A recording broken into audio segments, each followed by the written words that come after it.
Well, at least there's one new Valentine's Day movie this year that knows how to deliver salacious passion with a genuine heartbeat underneath it all.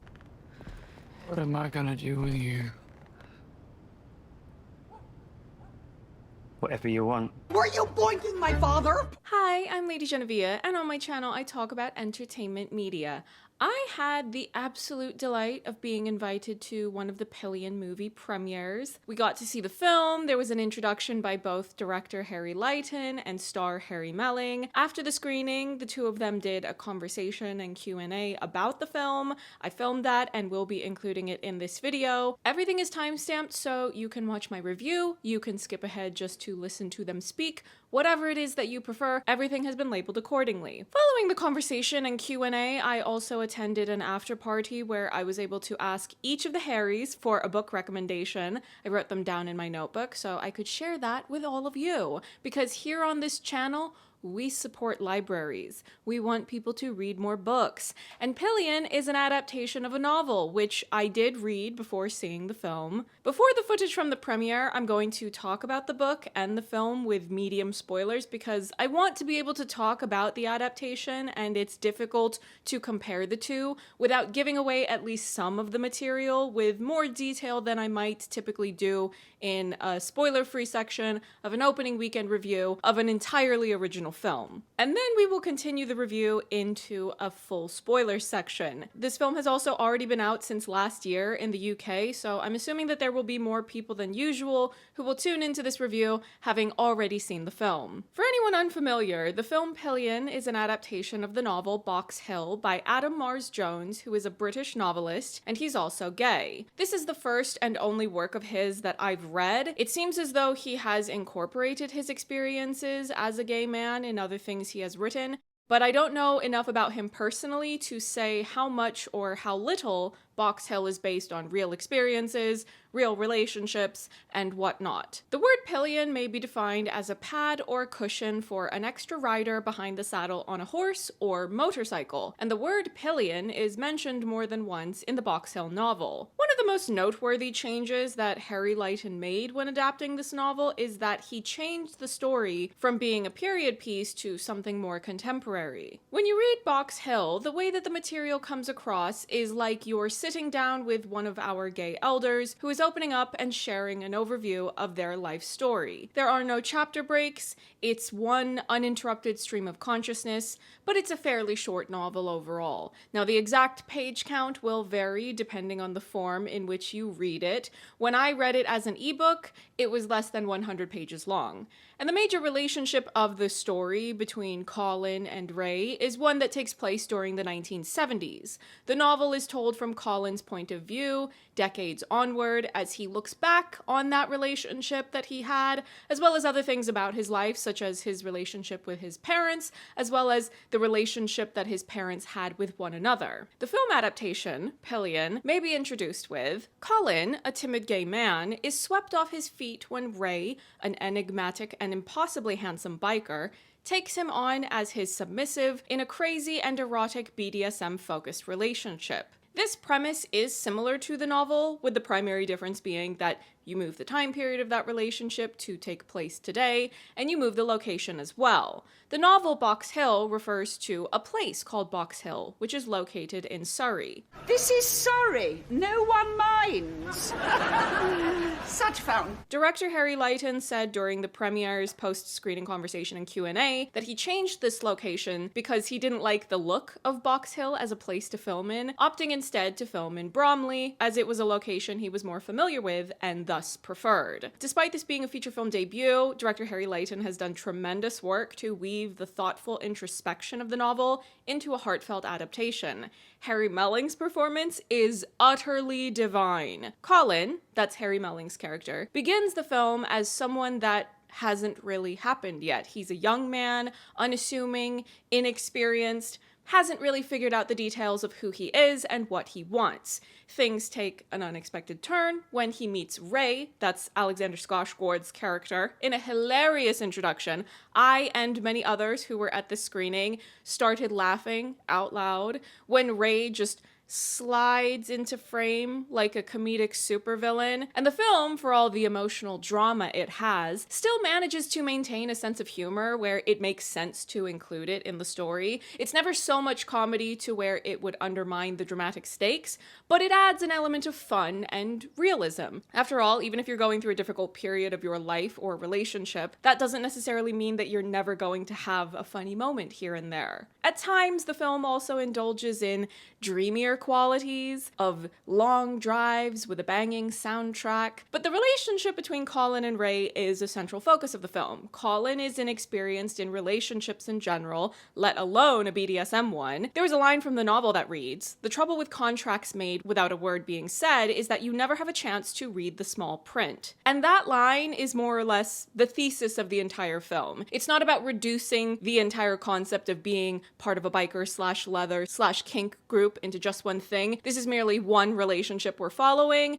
And our protagonist, Colin, has never done this before, so he experiences a fair bit of confusion and uncertainty in trying to figure out some of the do's and don'ts because Ray is not as good at communicating as he probably should be. He's very closed off, he keeps a lot of secrets, and this is a similar characterization to how he is described in the novel. However, this is one of the reasons that informed Harry Lighton's decision to not have it be a period piece, as he felt that the 1970s setting reduced Ray as a character. He felt that it would be too easy for a modern movie-going audience to simply assume that Ray being secretive in the 1970s was simply a byproduct of the time period, and thus a greater necessity to be closeted either partially or entirely. This could not have been more perfect timing for me to see Pillion because it had so many things that I love to see in a film. You had romance, comedy, passion, and a really fun audience to be in community with.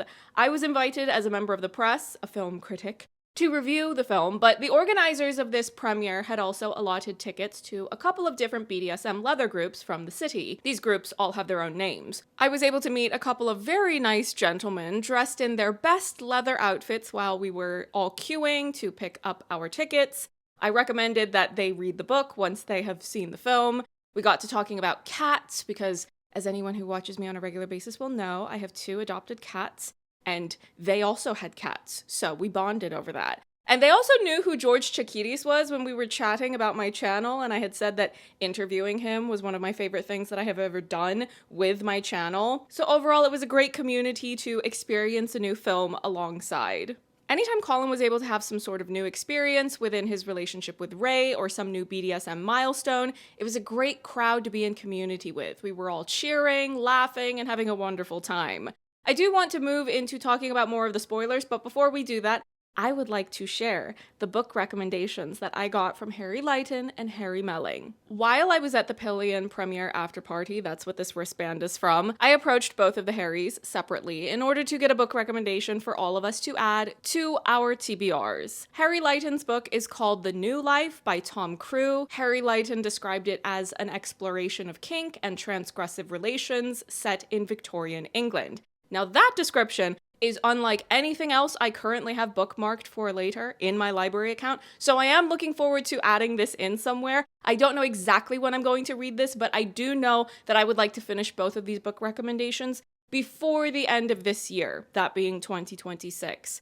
Harry Melling's book recommendation is called Caledonian Road, and he couldn't quite remember the author name. He was saying to me, something O'Hague, and I looked it up. The author is Scottish, and his name is Andrew O'Hagan. Harry Melling said that this book is about London, and it's a modern Dickensian story. Intriguing. I look forward to reading this one too. Harry Melling also said that it's getting adapted as a television series. Now, I looked this up and did find some pieces online announcing this adaptation, which were published back in 2024, but I'm not sure about any more recent news than that. By the way, this Joan of Arc book, which I have now finished, I had this in my bag, and Harry Lighton had popped outside for a bit when I was talking with some of the publicists at this event. And we chatted some more again, and I mentioned how I love adaptations, and his was really good. And I pulled this book out and said, I'm reading this right now because Baz Luhrmann is doing a Joan of Arc movie. And Harry took this book and he held it up and said, this looks like a library book. And do you know what? It is a library book, so go support your local library. Buy yourself a blow. You're too tight. Yeah. Lovely. That sounds like a plan. Bye then. Now, let's get into all of the spoilers for this film and the novel. I cannot emphasize enough how much I needed to see this film, the way that it arrived at exactly the time that I needed to see it. When I spoke with director Harry Lighton at the after party, I was really emphasizing how much I appreciated the level of detail that is in the film from the novel, but he also was able to make the adaptation his own, and he said to me that he is a forensic guy. The thing that Ray says to Colin on their first date about what am I going to do with you, and the detail about Colin's parents never arguing so they could have won a bacon prize, those are details from the novel. But in addition to the time shift, moving it from the 1970s until now, there are other alterations made, particularly in regards to the relationship of Colin's parents. In the film, Colin's parents know that he's gay, there's no coming out scene, they're very loving about this, and Colin's mother in particular is hilariously encouraging of Colin to get out there and go on dates with men. But in the novel, Colin hasn't officially come out to his parents, and it isn't until many years or perhaps even decades further on in his life, sometime after his father has already passed away, where his mother just randomly says to him one day that she already knows, and it's fine with her. It's a moment lacking in fanfare or drama. She's very nonchalant about the whole thing. This is sorry. No one minds. Such fun. Without spending too long on the novel, there is a very different relationship dynamic that plays out for Colin's parents in the version of that story. In both versions, Colin's mother is ill, but in the novel, even after she has recovered from this illness, this sort of near-death experience she's had is so traumatizing to Colin's father that he is the one whose health worsens and never recovers. The way that Colin explains it in the novel is that when the two of them got married and made their vow of till death do us part, Colin's father would have assumed that he's older than her and he will be the first to go. So he never imagined having to live without her. So then when he had this experience of realizing that it could happen that way, it's like something happened within himself where he made sure that he would die before her. It's sad and alarming and kind of cruel, but in a way that isn't really done with malice. It's just pure reaction and a trauma response from an older man from many decades ago who doesn't have the emotional intelligence to handle this type of life situation better. In a way, you could probably make some sort of deeper analysis of finding the parallels between Colin's relationship with Ray and Colin's parents' relationship with one another. In the film, though, that relationship of Colin's parents and the way that it plays out is different because it is in fact Colin's mother who passes away. It plays in the larger story as a seismic event that forces Colin to come to a realization about what he really wants from life, as well as his relationship with Ray. But before we talk about that, I want to talk about a scene that happens in the film where Colin has been able to convince Ray to come over to his parents' home for dinner because Colin's mother had been asking for all of them to be able to get together. And things go from bad to worse because Ray is displaying his dom tendencies, which out of context don't look good because if you don't know that they're in a dom-sub relationship dynamic, it could look like he's being a cruel partner. So this dinner reaches a point where Colin's mother has had enough and she scolds Ray for his behavior, and he more or less tells her that it's not for her to judge or decide how they have their relationship. Now, the way that this scene fits into the larger film, it doesn't appear as though Colin has ever explained to his parents what BDSM or a dom-sub dynamic is. So I personally watched that scene and I was fine with everyone's reaction because there was nuance and empathy being given to everyone there. You understand that she's a loving mother who simply wants her sweet little baby son Colin to be loved and cared for, but also if Colin wants to be a sub, that's perfectly fine as well. In a lesser film with lesser writing, less research done into this community, this scene would have been far more simplistic and binary of drawing a clear line of which side the audience is supposed to be on. That scene was, of course, not something that happened in the novel because Colin was not out to his parents because it was the 1970s in Box Hill, England. And not the part, however, many years after in the story, once Colin's mother has let Colin know that she knows that he's gay and she's fine with it. It's easy to take a film like Pillion and run with the more salacious parts of the story and advertise using that as a selling point, but there's far more to appreciate in the dimensions and care given to the characters, relationships, as well as the more salacious subject matter. Director Harry Lighton talked during the post-screening conversations / Q&A about the consulting he did with members of the community, even things like talking with someone who was giving him a lot of notes or information about how he could put more pup material into the film. And I really admired how evident it was that he had so much care for details like those, because it really came across in the final result. It felt like a work of art being made by artists who care, as opposed to being another corporate product. But actually, I want to talk about the scene that really got to me emotionally. After Colin's mother has passed away, he's really struggling and he breaks down. He harms himself by intentionally grabbing a hot pot on the stove, so it hurts his hands, and Ray helps him for once. He patches him up. He allows Colin to sleep in the bed with him, because their entire relationship up until that point, Colin has been required to sleep on the floor at the foot of Ray's bed. What seems clear is that being able to experience more conventional care and affection within the relationship, because Ray was snuggling with Colin once Ray had fallen asleep, and Colin was clearly elated by this development, all of this makes Colin realize that he would like a day off from being a sub. He would like a day where they can be whatever you would call a relationship dynamic that is not BDSM. Colin likes some snuggling, and there's nothing wrong with that. But Ray shuts this request down. He's not good at being considerate of what Colin wants, and there's this moment where Ray asks Colin if he's not happy, and Colin says that he is happy, but perhaps he could be happier. And that whole scene was the scene that really got to me. It made me extremely emotional. It was the scene where if Harry Melling were to be nominated for acting awards, they would play that snippet. It was profoundly moving. And actually, all things considered, even though I am delighted that there is a movie as good as this that is delivering romance, steaminess, and humor, I'm a romance girly, so I always root for there to be more romantic fiction to be greenlit, made well, and achieve commercial success. I was pleasantly surprised that the thing that I loved about this film the most was that it was just as much about self-love as it was about a hot relationship between an ingenue and a tall biker. Colin has to go on this wild adventure of his first relationship and learn things about himself and what he really wants. The takeaway is not that this type of relationship dynamic is problematic, but simply that your partner should listen to you and care about what you want. There needs to be communication, and you both get to have a say in how things will go. If that's not going to happen, then the relationship needs to stop. I'm going to talk about the ending of the film and the novel, and just a heads up, Harry Lighton outright said the ending of the novel during the post-screening conversation, so if you watched through to hear that, you will also hear him say this.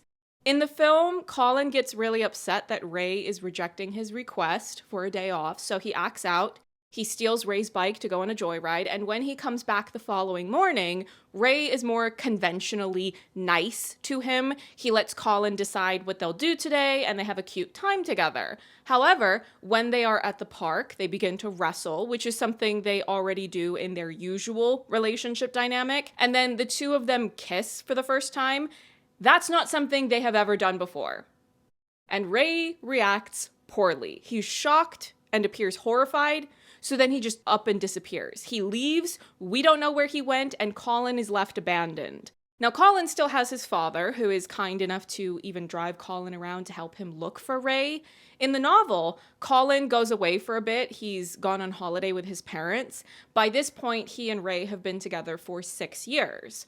While Colin is away on holiday, Ray was out riding with the rest of the gang, and he's the leader, so he was out in front, and he got into a fatal accident. Now, he didn't die right away, he was hospitalized, and while he was in the hospital, he made the rest of the gang promise to not tell Colin where he was buried, meaning that Colin never got to attend Ray's funeral because it had already happened by the time Colin found out, and Colin also never gets to have that closure. Whether you interpret that as Ray being spiteful or simply having something secretive going on in his life that would make him want to keep Colin away, even in death, it's up to interpretation. I asked Harry Lighton at the after party if he was trying to subvert the bury your gaze trope by not having Ray die in the film and simply run off instead. He said partially, but mostly he regards himself as someone who is bored by convention, and he has already read and seen a lot of queer stories with premature death in them. But ultimately, what he wanted to do as a storyteller with this ending was give Colin agency, and in that regard, I think he completely fulfilled that task.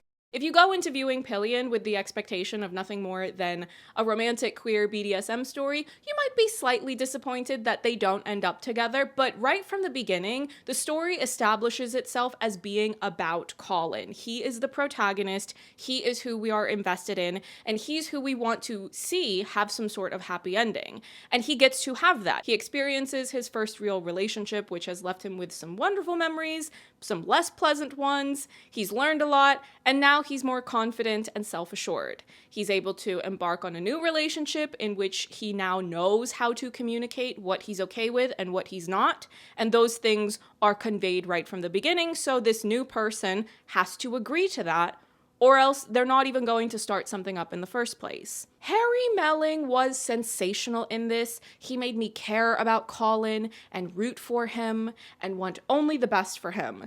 And ultimately, I do regard this film's ending as a hopeful one, not a sad one, which is interesting for me to say because oftentimes I do engage with romantic fiction where I root for the central couple to make it in the end. And if they don't work out for whatever reason, it can be devastating to watch. But in this case, it's the relationship where you look back on it and you go, it was fun while it lasted, but it was never meant to last forever. And even if the ending of a relationship is really sad when it happens, you can carry on with your life and still thrive. I hope Harry Lighton gets whatever funding is needed for his next film because I would really like to see what he wants to do next. How do you get a man like that?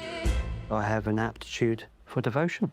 So without further ado, please give a huge round of applause for the director of Pillion, Harry Lighton, and star Harry Melling.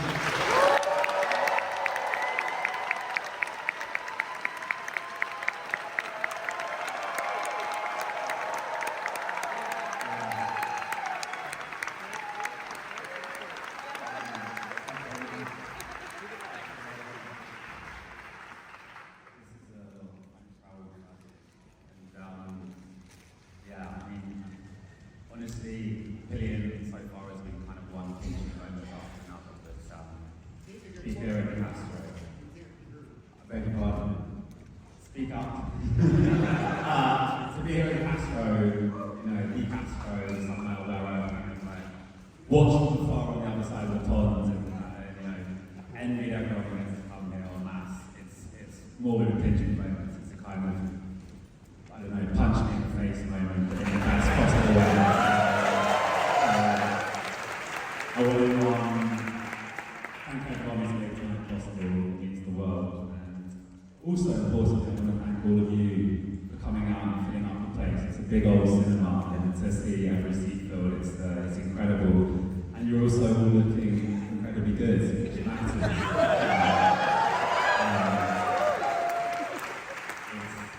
It's amazing to see so much leather in the audience.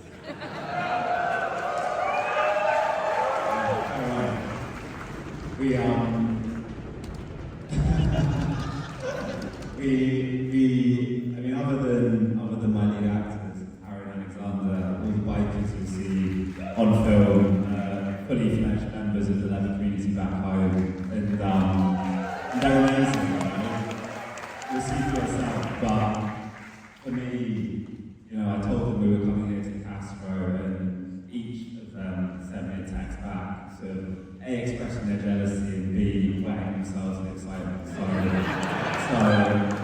they would love the fact that so many of you have come out in uniform, and yeah, it makes me so proud. You know, this film is just kind of one story about a couple. It's not meant to be a representative of an entire community, but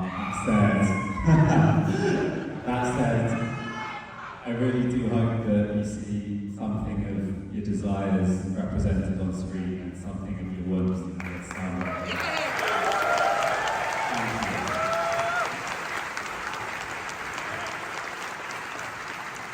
And I'm not going to bang on about the film, but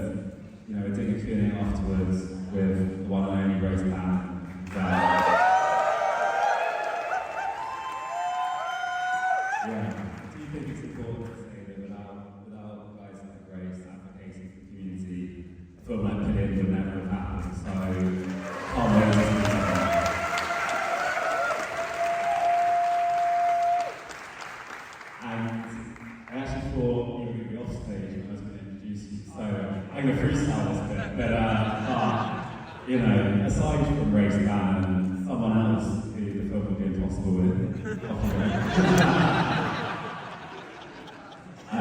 well, it might not be impossible without, but it would be a far, far worse film. He's magnificent and incredibly brave and hilarious, a fantastic Harry Melling.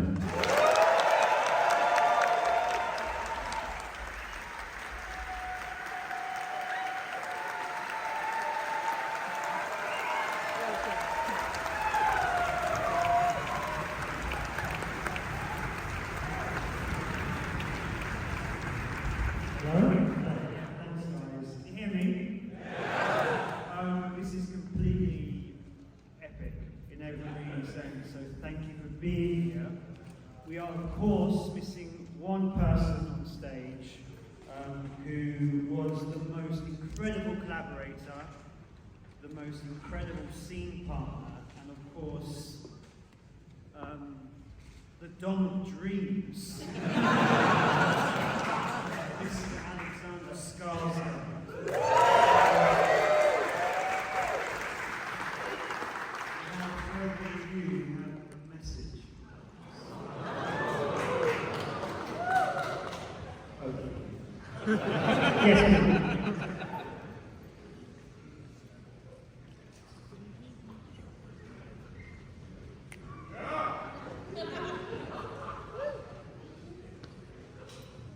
Hello, everybody. I am incredibly sorry I can't be with you tonight. The last time I was at the iconic Castro Theater was for the premiere of a movie called The Diary of a Teenage Girl. A film shot entirely in the neighborhood, and I'm sure some of you probably worked on the movie, or you might be related to the director, Mari Heller, or friends with her. It was an incredible experience shooting the film, and to all you guys out there, I love you, I miss you. That was a special night. I got to let my inner Farrah Fawcett out.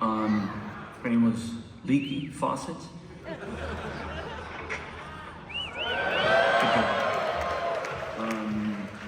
Definitely a night to remember. I have a feeling that tonight there's a little less sequin in the audience and a bit more leather. You're in good hands tonight because our amazing director, Harry Lighton, is in the house. And you also have the star of the film, Harry Melling. And please make sure he behaves like a good boy. If he doesn't, give him a spanking from me. I just lost a light, but it doesn't matter. Have a fantastic night. I hope you enjoy the film almost as much as I did shooting it. All right, see you soon, guys.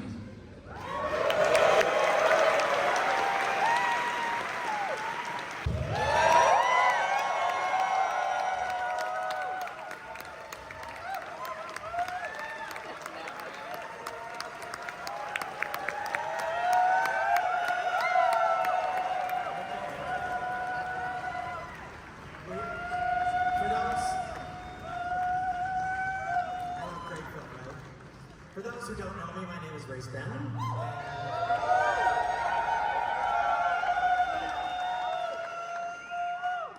have the honor of interviewing and eventually having you ask questions of Mr. Harry Lighton, writer and director.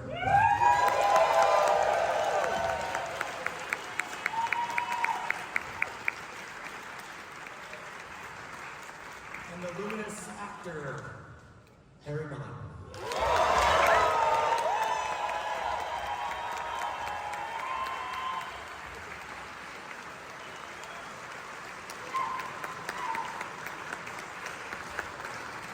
So the three of us are going to have a brief conversation up here for 10-15 minutes, and then we are going to open it up to the audience. If you are in the balcony and you would like to ask a question, the roving mic will be on this floor. So come down now, and then you can ask your question when that time comes. So, hello, gentlemen.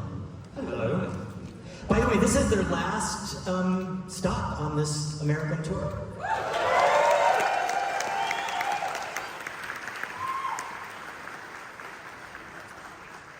So let's let's get right to it. You're both Harry. Do I say Mr. Lighton and Mr. Melling, or? I like the sound of that, yeah. Okay. Mr. Lighton. First of all, congratulations on the BAFTA nomination.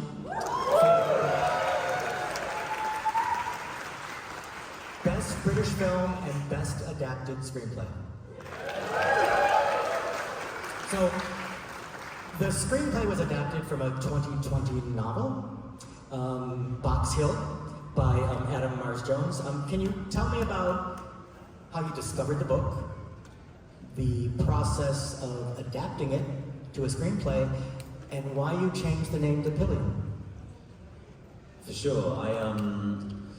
The book kind of landed on my desk at an opportune moment. It was in the beginning of 2021, and I'd spent most of my 20s working on a script about sumo wrestling. I've always been obsessed with wrestling, so that's kind of the common theme of all of my projects. And sadly, when the pandemic happened, the sumo project became unviable, and I was sent this book, Box Hill, and bizarrely, it had a lot of the same themes as this sumo wrestling project I'd made. It had a kind of transgressive sexual relationship at its core. It had a similar tone in terms of the balance between comedy and sincerity.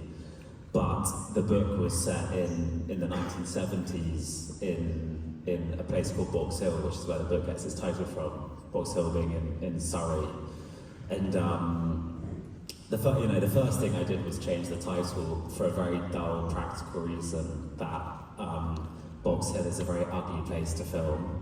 And no offence to anyone in the audience who's from Box Hill, it's a lovely place to live, but not a nice place to film. And so I knew I wanted to set it in Bromley, which is a place I know well, but I also knew that I wanted to move the book from the 70s to the contemporary time in the adaptation, sort of specifically because I felt that in the book, the explanation for Ray's mystery was quite easily answered by the kind of, homophobic context of Britain at the time, when you wonder why a character is withholding his information, your mind immediately goes to the closet and the kind of necessary reasons for being in the closet at that time, whereas I always liked the idea when I was reading it that Ray might be withholding his information as part of a kind of erotic game. And so I moved it to the present, and then all the other kind of changes fell into place after that. Mr. Melling. When you first of all, how did you first read the screenplay? And when you first read it, was there anything that scared you, or about which you were a little apprehensive? I actually think the opposite.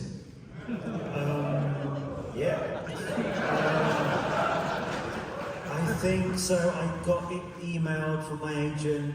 I'd seen Harry's previous short film, which I thought was amazing. I got sent the script, and I just remember reading it and being introduced to the barbershop quartet and thinking, all right, I thought this was like a kinky sort of number, and then got to the sort of Christmas scenes and thought, okay, cool. I really love these characters. I love Colin already, and I really feel for the family. I'm really into it. But then I got to the alleyway scene, and I thought, I'm in.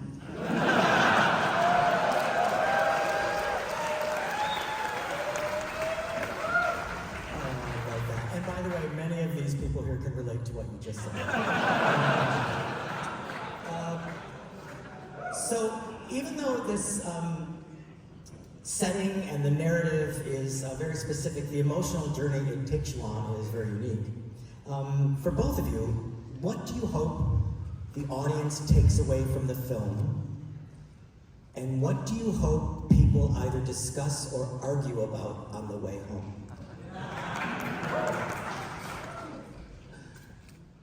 I'll start with the argument, because why not? I think that I always wanted the audience to be divided between people who, in the dinner scene in the middle where Colin brings Ray over for dinner, people who side with Peggy and people who side with Ray. You know, I think it's interesting. Like, my aunt went and watched it in Scotland the other day and was like, you know, God, Ray's a wanker, and I think there's a validity to that opinion, but then Ray's argument is just as defensible, which is that Peggy, Colin's mum, is kind of mapping her ideals for a relationship for her son onto a relationship which isn't built around those ideals. So I want the audience to leave arguing about that. Harry? Yeah, I mean, when we filmed that scene, I didn't actually have much to do in that scene. I was very much sort of taking in the work of the three other amazing actors.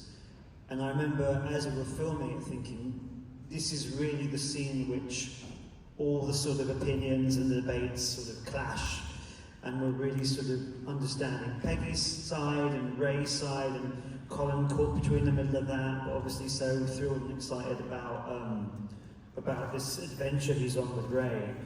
So I hope that is the thing that the audience take away. And like Harry said, I'm sure there'll be people that are sort of Team Peggy, thinking he's an irresponsible dom, and I'm sure there's going to be people thinking, no, I'm Team Ray. You know, he's very clear with the rules, he's very clear with what this relationship is, and Colin is wanting to partake. So yeah, I think that's going to probably be the conversation on the way home, maybe.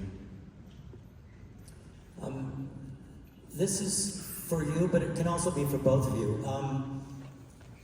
You decided to reach out to a gay biker club and do a lot of deep research into BDSM and biker culture.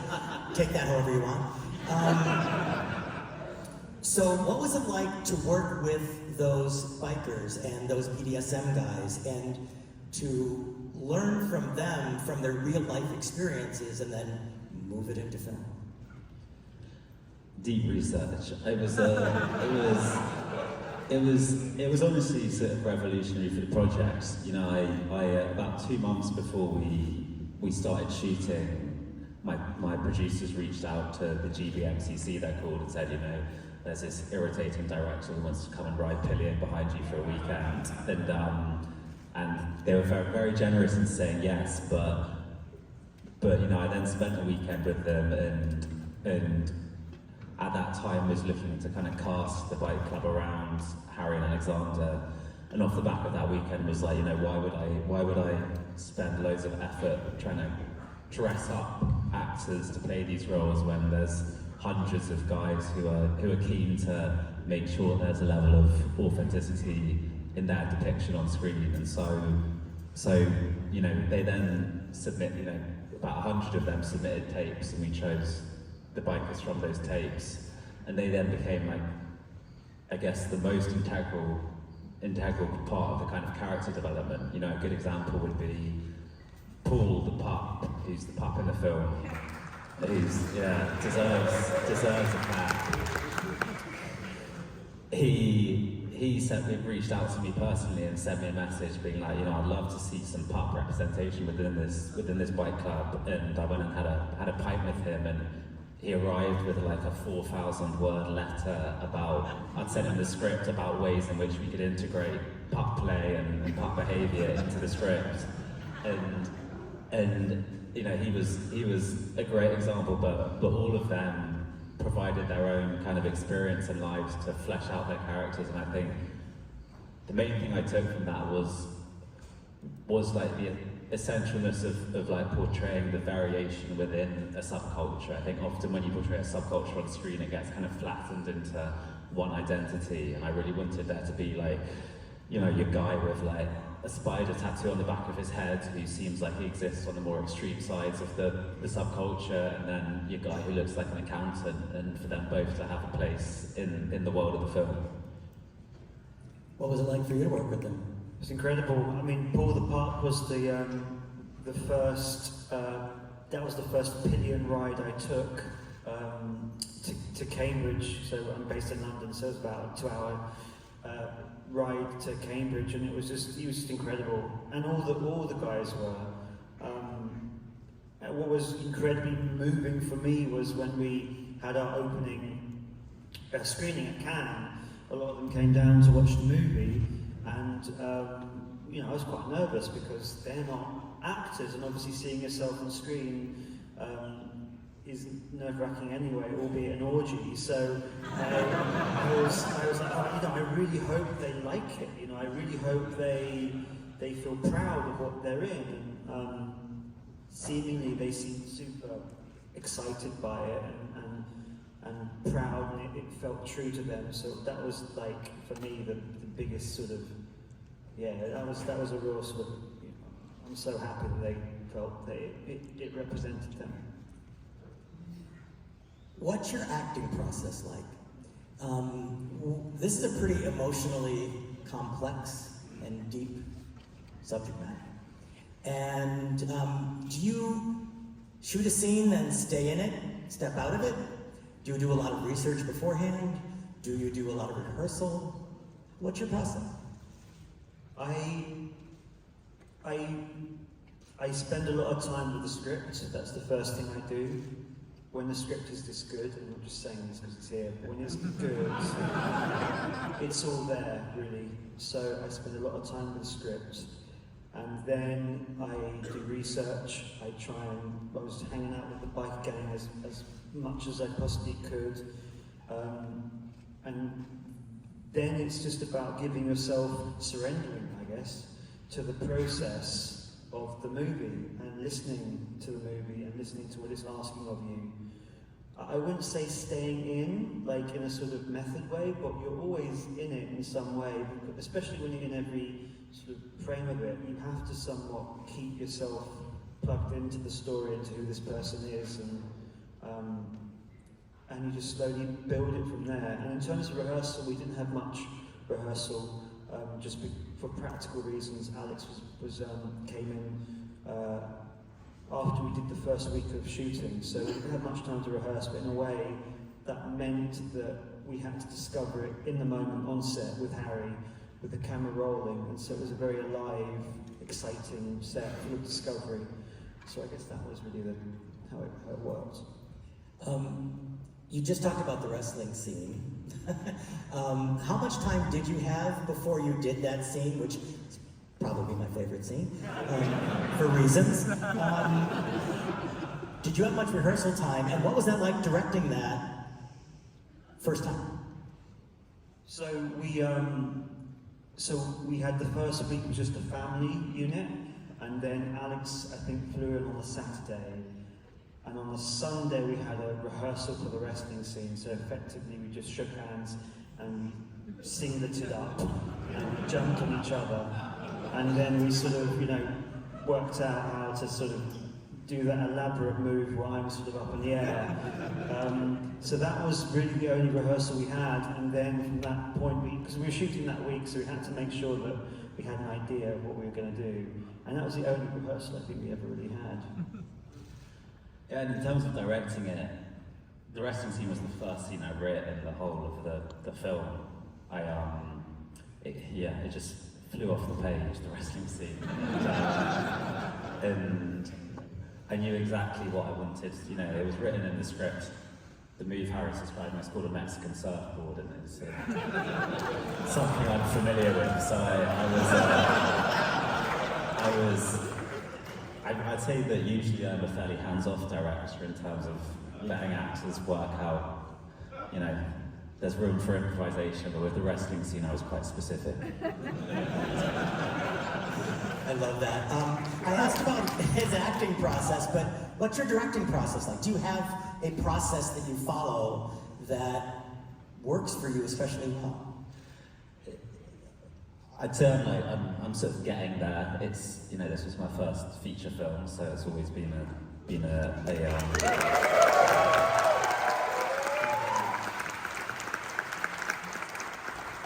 now sounds like a kind of an insufferable humble brag, but I think what I learned on this one, which I'll take forward, is that as a kind of fairly neurotic person, the temptation is always to try and like close down the options ahead of the match, ahead of the time you do the scene, to try and like work out how things are going to work. But when you have great actors and a great team around you, the most exciting thing is to leave room for discovery. And so for me, this film became about like getting in the way of my own neuroticism and making sure that I had left enough room for the actors to kind of bring stuff to the scene and react to that, rather than being like, no, you're supposed to move to that dot at X seconds. Well, this is clearly not going to be your last film. That's pretty obvious.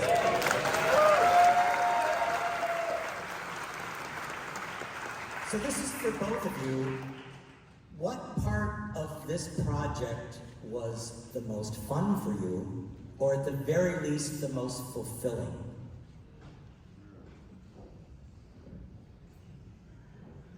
Good question. I think,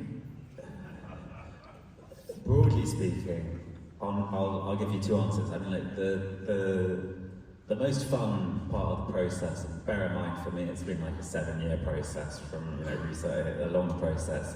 The most fun for me was the shoot, because it was the kind of, we only shot for 27 days, and I built it up in my head as this thing to be terrified of, and then it turned out that I loved it, and I loved the kind of in the moment creativity of it. But within that, there was a great day where we were like filming. You've seen it at the river scene, where all the bikers had to strip off and run naked into the water, which isn't the only reason I liked it, but I just remember finding it really, really sort of funny and sweet how some of the bikers were absolutely like freezing, like Harry. That was the worst day. Yeah, from a director's perspective, seeing some of the bikers take care of people who really feel the cold, it was very like nice, camaraderie-centered experience. But Harry hated it, so. It was so, honestly, it was so cold. So what was the most fun for you, or the most fulfilling? I really loved the sequence on the day off when we're running through the streets, because all those people weren't extras, they were not on the payroll, they were just random people. So, and the cameras were hidden in like weird places. Like I remember at one point thinking, why is there this guy like playing a guitar, but like miming playing a guitar? And I realized, oh, it's because there's a camera hidden in the amp that is kind of filming us as we run past. So it was very inventive and a lot of fun. And because a lot of the stuff was very contained with myself and Alex, it was nice to sort of be out in the real world, running about. You alluded to this took 7 years to manifest. So you've lived with this story for a very long time. You've lived with this story for a while now. In what way has it changed you?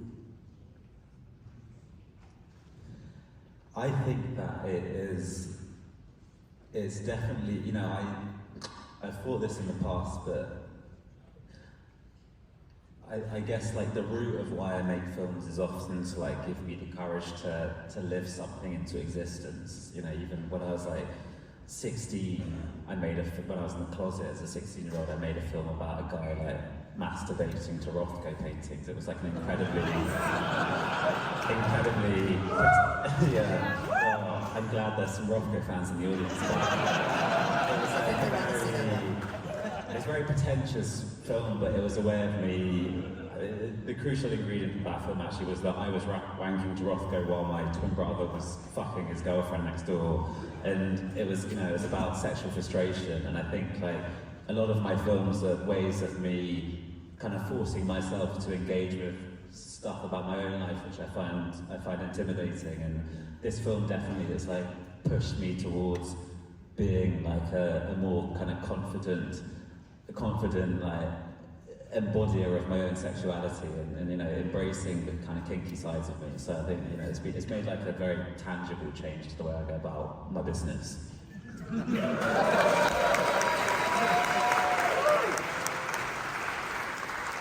How about you? Have you changed in any way? I think every role you play, there's qualities of that person that lingers. And I think with Colin, the thing that sort of hovered around me for so long was the fact that, and maybe I didn't entirely realise it in the shooting of it, but just how courageous he is. You know, he's a character who you meet and he hasn't happened yet. He hasn't sort of worked out what his thing is yet. And not out of sort of external reasons, but an internal one. He just hasn't yet applied himself, he hasn't found his gateway into something. And I guess the movie is about that. And I just, you know, leaving the project, I thought, gosh, there's such curiosity, there's such bravery, there's such courage in what he does, and where he lands is only because of jumping. And so I think what I found was that in life I was being far more adventurous and far more courageous and being more curious about lots of things. So that's the thing that I think really hovered around me after leaving that role. Is there a specific part of Harry Melling that you put into this role? I think there's a lot of Harry Melling in the role. You know, I think, you know, acting is always an exercise in working out the things that are very close to you and the things that maybe are further away. You have to sort of bridge that gap a bit more, but, you know, I'd like to think that, and probably Harry could speak to this better than me, but there's an openness to me that maybe I share with Colin. There's I don't know, it's hard talking about yourself, isn't it? You sound like a dick. But yeah, I don't know actually. I think there's not to jump in, but I think there's Harry and Colin share a kind of very like enduring optimism about the way they move through the world, where they're sort of searching for the best, not only in the people around them, but for their own lives. And I think that that's a kind of a trait which you have to like dig your heels into when you have it. I'm going to let my timer know that I cannot see you. So, just so you know you're in shadow, so wave a lot if... Okay, here we go. Lights up. We are with you guys. So, if you have a question... Who's that sing? Sing, you're the singer. That's scary. You can't make me do that. Sam Smith, come on now. I actually threatened I was going to make them both dance on stage, so... I am going to... There's Raoul with the microphone. So raise your hand if you'd like to ask a question. I see one right here, Raoul, right there. Hi. So I like that so much of the context of the relationship happens off camera. And in the book, when Ray exits, it seems the bikers still provide some emotional support to Colin. And we don't really see that here. So in your interpretation, does Colin still have community with the bikers, or does that kind of end when Ray ends? I think in my version, Colin's experience of Ray is that Ray is the kind of definitive biker of his life, and in order to move on from Ray, it means kind of trying to find a version of kink which still satisfies his submissive desires, but which exists independent of anything, which reminds me of Ray, at least in the short term. You know, who knows? I'm thinking the kind of like the year after Ray, but I wanted to find a kind of kink-adjacent culture like Scallies, which is like the British way of talking about football, where the person who Colin moves on to wouldn't be an obvious kind of better or worse version of Ray. It'd be something independent and would give Colin a kind of independence away from Ray.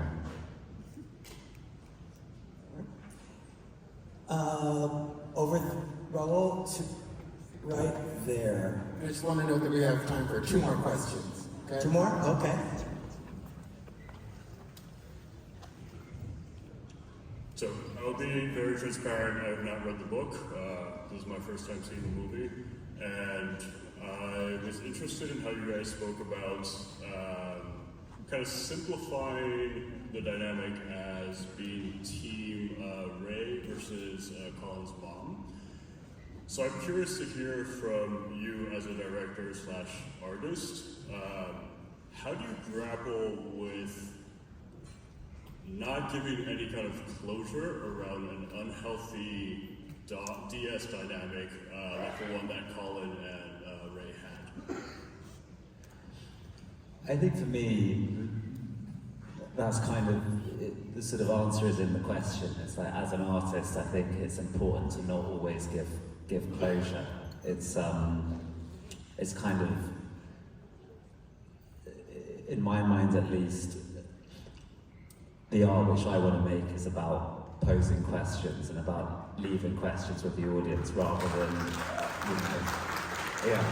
rather than, there's a version of this film where Ray does kind of wrap up his relationship with Colin in a neater bow, and Colin is given some version of closure, but actually the author of Box Hill, in the only conversation, I only ever spoke to him once. It was the very first conversation I had with him, and I asked him, the book's very different, and so cover your ears if you don't want to spoil it, but in the book, Ray dies in a bike accident, and so Colin has no closure other than in death. And I asked the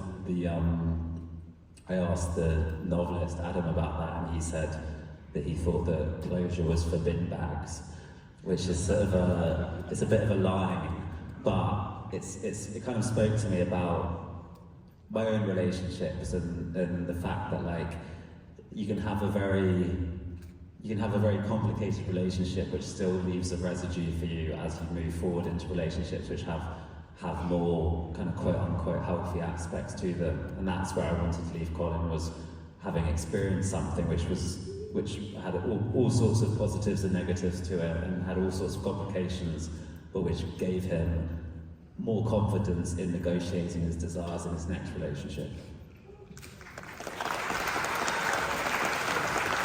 Two more quick questions. In the center there, Raoul, gray sweatshirt, I think. Up. There you go.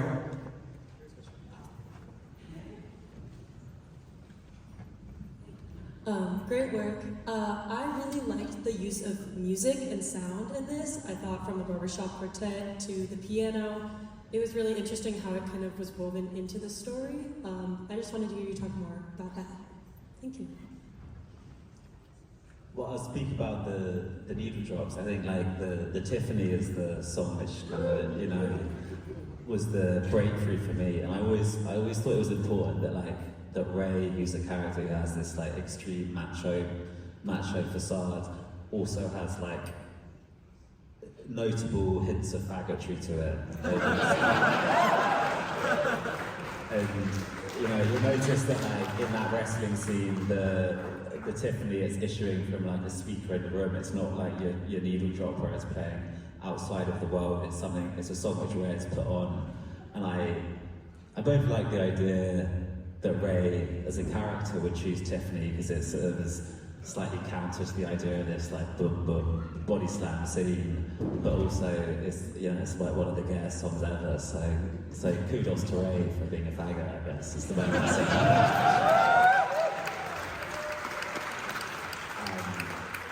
Do you want to speak about the barbershop?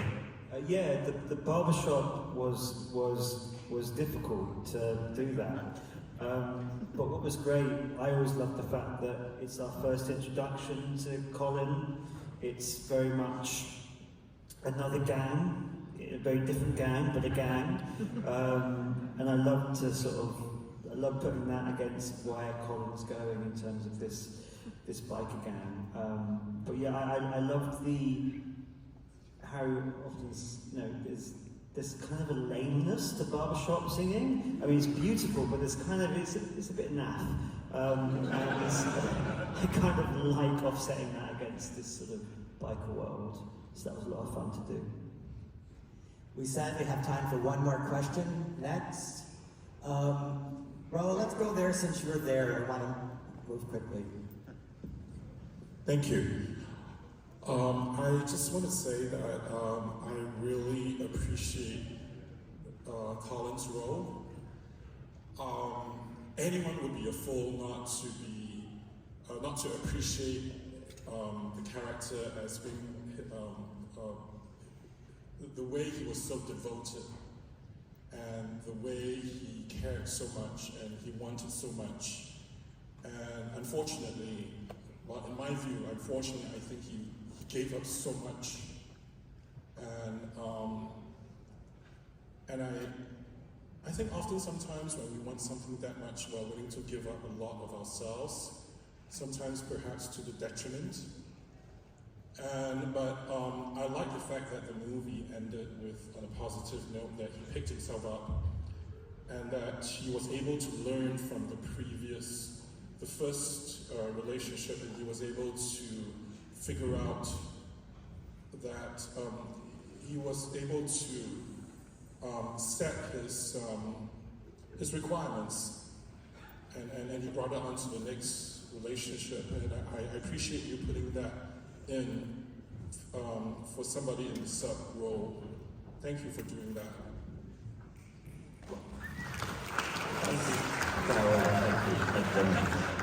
Harry, can you talk about the fact that boundaries, this is a lot about boundaries and asking for what you want, and so how did you build that into the script to make sure that you met that need? I think my perspective, well, sort of currently as I was writing the film, is that like boundaries are something which you learn. You know, you can read about boundaries and you can read about the right way to do things, but if you're suddenly faced with Alexander Skarsgård in an alleyway, your boundaries might disappear. And you know, they'll disappear until you realise that you're not satisfied just in that alleyway, and that for me has always been the kind of like the learning experience, the way of like negotiating self-determination, is that you have to place your own wants in correspondence with someone else's wants, and sometimes you'll give over to them and sometimes you won't, but the kind of more you gain experience, the more you're able to negotiate your own desires. And you know, that's what the kind of heart of the film for me is about. It's about someone learning to set boundaries. Colin, by the end of the film, has like learned that a certain kind of strictness will satisfy him in some contexts, but not in every context. Whereas the first time he meets Ray, he's like, you know, hello, do whatever you want to me. By the end of the film, he's like, mostly do what you want to me, but don't cut my hair. And that's the setting of boundaries, which I think is kind of integral to self-determination as a submissive.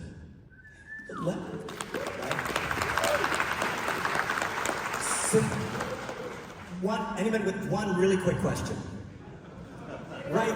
Right there, really quick. Here I go. Raul, there you go. I'm pointing right toward the middle.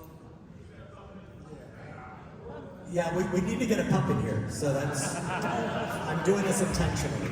I want to hear more about how you went about striking the unique tone of the film. It kind of bounces on the one hand between this very detailed realism, and then on the other, this kind of slightly exaggerated comedy. And it's a very unusual tone for an erotic film, especially an erotic film. So I want to hear more about that. Yeah, you know what's funny is that it was, whenever we send the script to financiers or executive producers, they'd say exactly the same thing, which is that, you know, this is a kind of slightly weird time. And I never, at the time, I didn't have an answer for them, other than being like, well, it makes sense to me. I think what was really interesting to me about the possibility of Pillion was that you'd have aspects which felt, you know, totally true in their realism, and those aspects would feel true to one community and confronting to another outside the community. But then there'd be moments of humour which encapsulated both communities, and so the people who had been kind of terrified of the sex, for instance, would be unable to say, okay, this whole world exists at arm's length to me, because suddenly they'd have like a joke which would bring them closer to a character or a family. And I think that's where the kind of tonal clashes came from. It was wanting to invite people into the world without diluting the world. Let's end on one thing. which is give me one word to describe Pillion. Woof.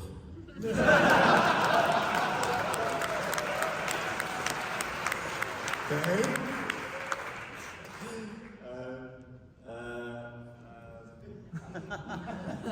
I stumped. Sexy. Everyone, give it up again for Harry Lighton.